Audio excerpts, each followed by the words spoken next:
بسم اللہ الرحمن الرحیم۔ السلام علیکم۔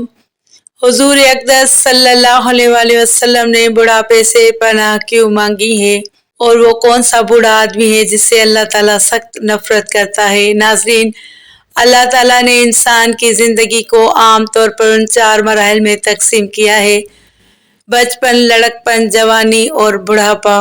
پیدائش سے لے کر جوان ہونے تک یعنی ابتدائی 3 مراحل میں انسان کی رہائش و خوراک، خوشی اور راحت، معاشی کفالت، شادی بیاہ اور دیگر مالی و جسمانی اور اخلاقی و تمدنی تمام تر ضروریات کو پورا کرنے کے لیے والدین اپنی تمام توانائیاں قربان کرتے کرتے بوڑھے ہو جاتے ہیں۔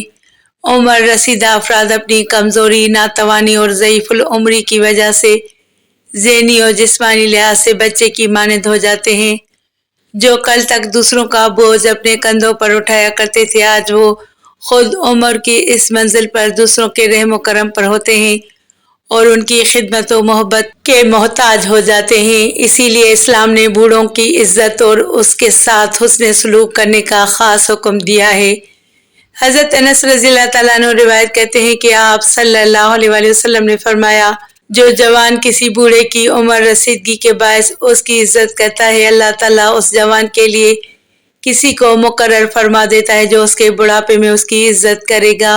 حضرت سہل بن سعد رضی اللہ تعالیٰ عنہ سے روایت ہے، حضور نبی اکرم صلی اللہ علیہ وآلہ وسلم کی خدمت میں ایک پیالہ پیش کیا گیا تو آپ نے اس میں سے نوش فرمایا، اور آپ کے دائیں جانب ایک نوعمر لڑکا تھا اور بائیں جانب عمر رسیدہ حضرات تھے۔ حضور نبی اکرم صلی اللہ علیہ وآلہ وسلم نے فرمایا، اے لڑکے، کیا تم اجازت دیتے ہو کہ میں یہ عمر رسیدہ لوگوں کو دے دوں؟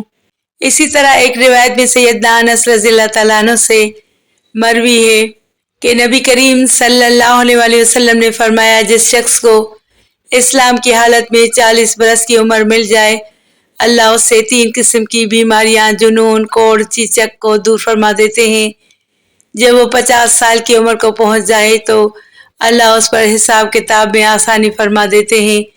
جب 60 سال کی عمر کو پہنچ جائے تو اللہ اسے اپنی طرف رجوع کی توفیق عطا فرماتا ہے جو اسے محبوب ہے۔ جب وہ 70 سال کی عمر کو پہنچ جائے تو اللہ تعالیٰ اور سارے آسمانوں والے اس سے محبت کرنے لگتے ہیں، اور جب وہ 80 سال کی عمر کو پہنچ جائے تو اللہ تعالیٰ اس کی نیکیاں قبول فرما لیتا ہے اور اس کے گناہوں سے درگزر فرماتا ہے، اور جب 90 سال کی عمر کو پہنچ جائے تو اللہ تعالیٰ اس کے اگلے پچھلے سارے گناہ معاف فرما دیتا ہے اور اسے زمین میں اسیر اللہ کا نام دیا جاتا ہے اور اس کے اہل خانہ کے حق میں اس کی سفارش قبول ہوتی ہے۔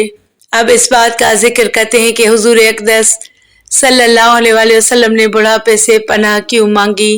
حضور اقدس صلی اللہ علیہ وآلہ وسلم اکثر دعا میں چند چیزوں سے پناہ مانگتے تھے۔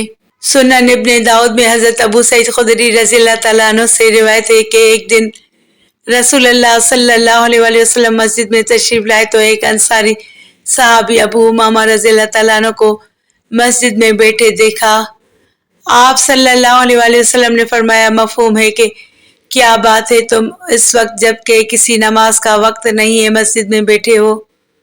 انہوں نے عرض کیا، مجھ پر قرضوں کا بہت بوجھ ہے اور فکروں نے مجھے گھیر رکھا ہے۔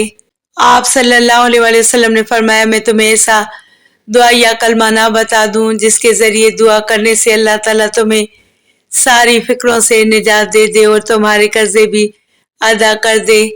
ابو امامہ رضی اللہ تعالیٰ عنہ نے عرض کیا، ضرور بتا دیجئے۔ آپ صلی اللہ علیہ وآلہ وسلم نے ارشاد فرمایا، تم صبح و شام یہ دعا اللہ تعالیٰ سے مانگا کرو، اے اللہ، میں تیری پناہ چاہتا ہوں فکر و غم سے، سستی اور کاہلی سے، بزدلی اور کنجوسی سے، اور پناہ مانگتا ہوں قرض کے غالب آنے سے اور لوگوں کے دباؤ سے۔ ابو امامہ رضی اللہ تعالیٰ عنہ فرماتے ہیں کہ میں نے رسول اللہ صلی اللہ علیہ وآلہ وسلم کی اس ہدایت پر عمل کیا تو اللہ تعالیٰ کے فضل و کرم سے میری ساری فکریں ختم ہو گئیں اور میرا قرض بھی ادا ہو گیا۔ اسی طرح صحیح بخاری و مسلم میں حضرت عائشہ رضی اللہ تعالیٰ عنہ سے روایت ہے کہ رسول اللہ صلی اللہ علیہ وآلہ وسلم یہ بھی دعا فرماتے تھے، مفہوم، اے اللہ، میں تیری پناہ مانگتا ہوں سستی اور کاہلی سے اور انتہائی بڑھاپے سے، قرض کے بوجھ سے اور ہر گناہ سے۔ اے اللہ میں تیری پناہ لیتا ہوں دوزخ کے عذاب سے اور دوزخ کے فتنے سے اور عذاب قبر سے اور دولت و ثروت کے فتنے کے شر سے، مفلسی اور محتاجی کے فتنے کے شر سے اور فتنہ دجال کے شر سے۔ حضور اقدس صلی اللہ علیہ وآلہ وسلم نے بڑھاپے سے پناہ مانگی۔ اس سے مراد وہ ساتھ والا بڑھاپا نہیں کیونکہ اس سے آپ صلی اللہ علیہ وآلہ وسلم خود دوچار ہوئے تھے، بلکہ اس سے مراد وہ بڑھاپا جس کو ارذل عمر کہا جاتا ہے کہ جس میں آدمی بالکل بے بس و لاچار ہو جاتا ہے اور آدم کے بھلے برے کی تمیز بھی ختم ہو جاتی ہے، جس میں انسان اکثر اپنے حواس کو بھی کھو بیٹھتا ہے، اس کے قوی کمزور ہو جاتے ہیں، جس کی وجہ سے نہ وہ اللہ کی عبادت کر سکتا ہے اور نہ ہی وہ اپنے گھر والوں کو کوئی فائدہ پہنچا سکتا ہے۔ تو اس بڑھاپے سے حضور صلی اللہ علیہ وآلہ وسلم نے پناہ مانگی۔ اس کا یہ مطلب نہیں کہ اللہ بوڑھے لوگوں سے نفرت کرتا ہے، لیکن اس کے علاوہ ایک ایسا بوڑھا شخص ہے جس سے اللہ نفرت کرتا ہے اور احادیث میں اس کا تذکرہ بھی آتا ہے۔ حضرت ابو ہریرہ رضی اللہ تعالیٰ عنہ سے مروی ہے کہ بے شک رسول اللہ صلی اللہ علیہ وآلہ وسلم نے فرمایا، 4 آدمی ایسے ہیں جن سے اللہ کو نفرت ہے: 1 قسمیں اٹھا اٹھا کر مال فروخت کرنے والا، 2 متکبر فقیر، 3 بوڑھا زانی، 4 اور ظالم حکمران۔ تیسرا شخص جس سے اللہ تعالیٰ کو نفرت ہے۔ بڑھاپے میں زنا کرنے کا مطلب ہے کہ اس کا مزاج بہت بگڑا ہوا ہے اور اس کا دل اللہ تعالیٰ کے خوف سے بالکل خالی ہے۔ اہل علم نے لکھا ہے کہ زنا کے اسباب و محرکات عموماً شباب، حرارت، غریزہ، قلت معرفت، غلبہ شہوت، ضعف عقل اور کم عمری ہیں۔ یہ تمام اسباب و محرکات بڑھاپے میں ختم ہو جاتے ہیں۔ لمبی عمر اور متعدد تجربات کے حصول سے انسان کی عقل کامل ہو جاتی ہے، اس میں جمع کے اسباب اور عورتوں کی شہوت کم پڑ جاتی ہے اور بچی کچی شہوت کو پورا کرنے کے لیے اس کے پاس حلال ذرائع موجود ہوتے ہیں۔ لہٰذا اب اگر وہ زنا کرتا ہے تو اس کا مطلب صرف یہی ہے کہ وہ ہٹ درم ہے، اس کے اندر خشیت الہی نام کی کوئی چیز نہیں۔ اس کے علاوہ بھی حضور صلی اللہ علیہ وآلہ وسلم نے مختلف چیزوں سے پناہ مانگی ہے۔ حضرت ابو ہریرہ رضی اللہ تعالیٰ عنہ سے متفقہ علیہ روایت ہے کہ رسول اللہ صلی اللہ علیہ وآلہ وسلم نے فرمایا، مفہوم: اللہ کی پناہ مانگو بلاؤں کی سختی سے، بدبختی کے لاحق ہونے سے، بری تقدیر سے اور دشمنوں کی ہنسی سے۔ اس حدیث میں 4 چیزوں سے پناہ مانگنے کی تلقین فرمائی ہے۔